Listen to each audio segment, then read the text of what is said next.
Welcome to the second season of the Straits Talk, a podcast where we talk about the values, risks, and constraints of data protection and governance and generative AI.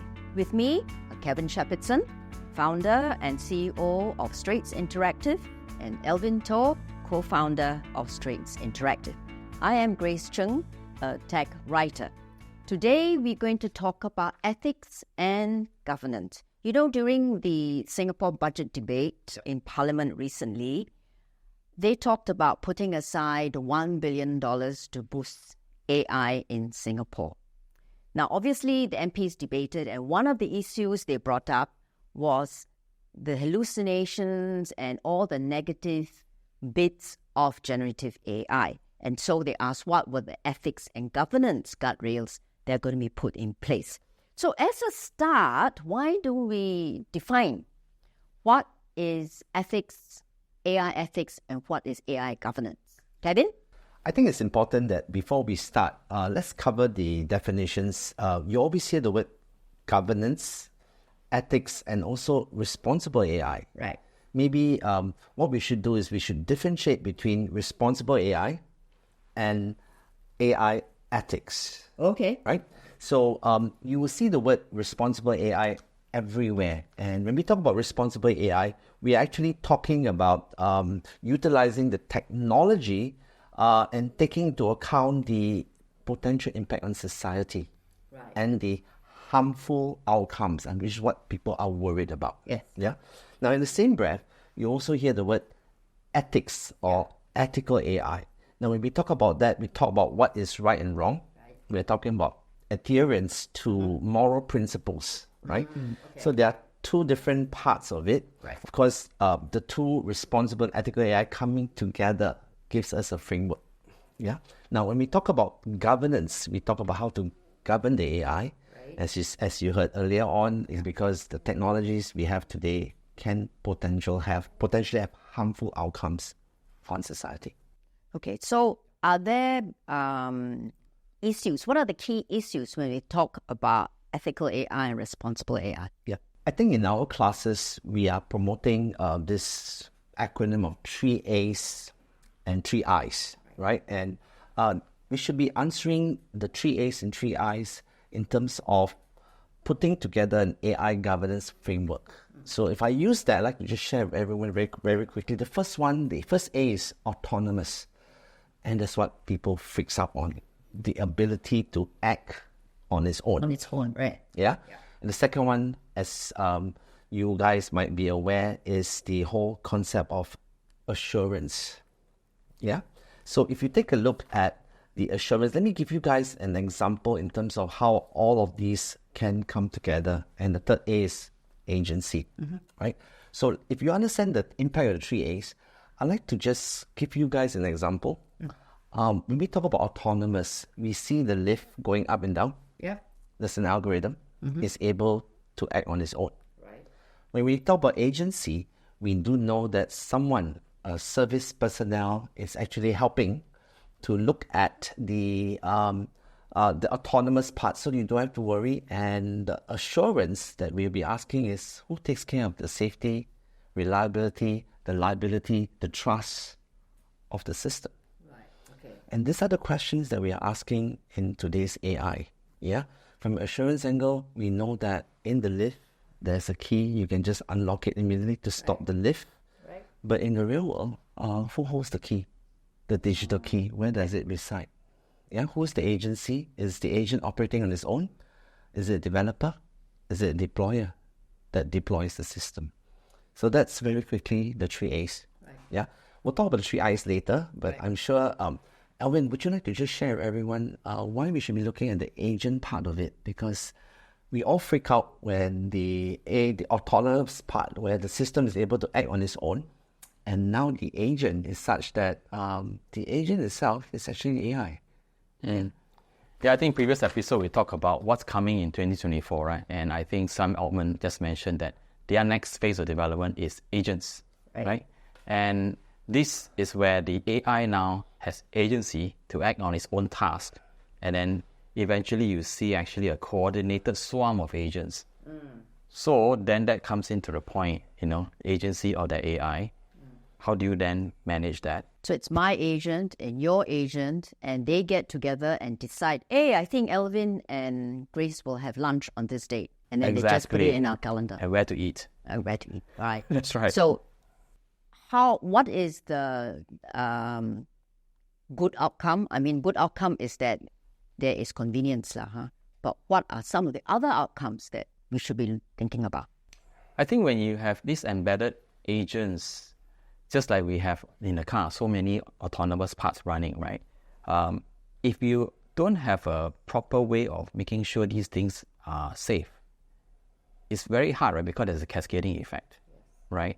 And if you have autonomous agents and it's making decisions on my behalf, and that's why the Europeans are very, very concerned on this part, right?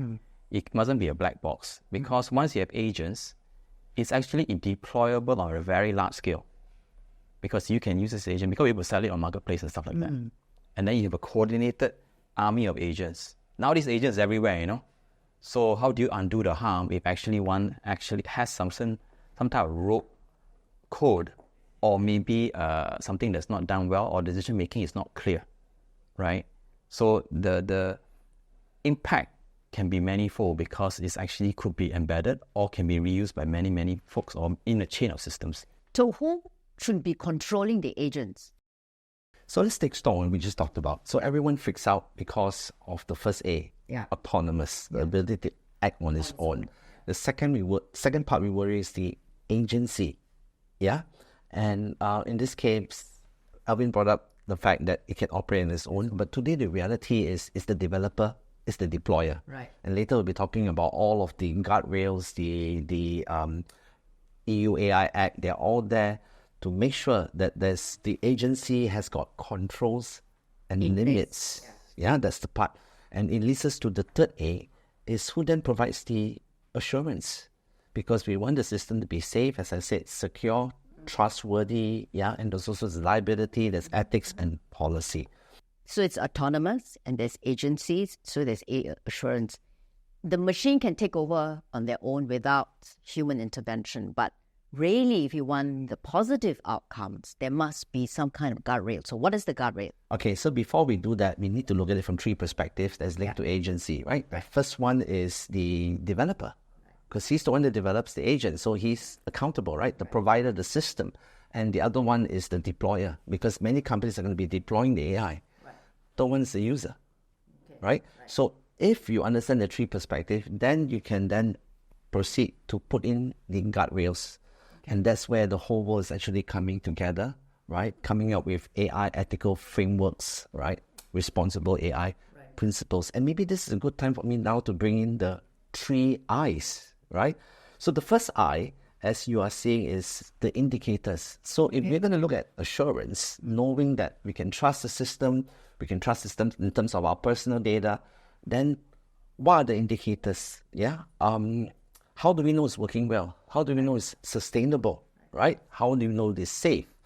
And the next area, which we all need to be worried about, is the interface. Because the way we're going to be interacting, the systems are going to change. Because now with multimodality, I could be speaking to the system. And you now notice that even every software out there, there's a chatbot. Right. So multimodal means you can talk to it, you can see it in pictures and in video, right? And it's mimicking the human brain, right? So that brings me to the last I that, of course, all of us are worried about, is intentionality. So what is the intent of the AI system, right? So I guess the point I'm trying to bring about here is to understand what is going on out there in terms of AI governance. You need to look at three A's and three I's. And I actually borrowed this from a TED Talk from this futurist anthropologist. Her name is Genevieve Bell. And we made some sense out of it. And hopefully the three A's and three I's would allow our viewers to make sense of what's going on today. So if coming from a company perspective, so they know all of this information, how do they put them together in order to roll out their AI? Alvin? I think he mentioned those three roles which a company probably had to decide. He mentioned developer, deployer, user. And you see that in the EU AI Act, and the Singapore PDPC recently also announced a paper also with these three roles with three different kind of requirements. So a company want to look at, if you are a developer, they're quite high bar in terms of risk assessment, things you need to do. If you are a deployer, there are certain things you need to do to ensure that you mitigate the risk and the governance, and there's human involved. Then in Singapore, they didn't call it user, they call it procurement. Oh, great. Right? So what do you do when you're procuring such systems?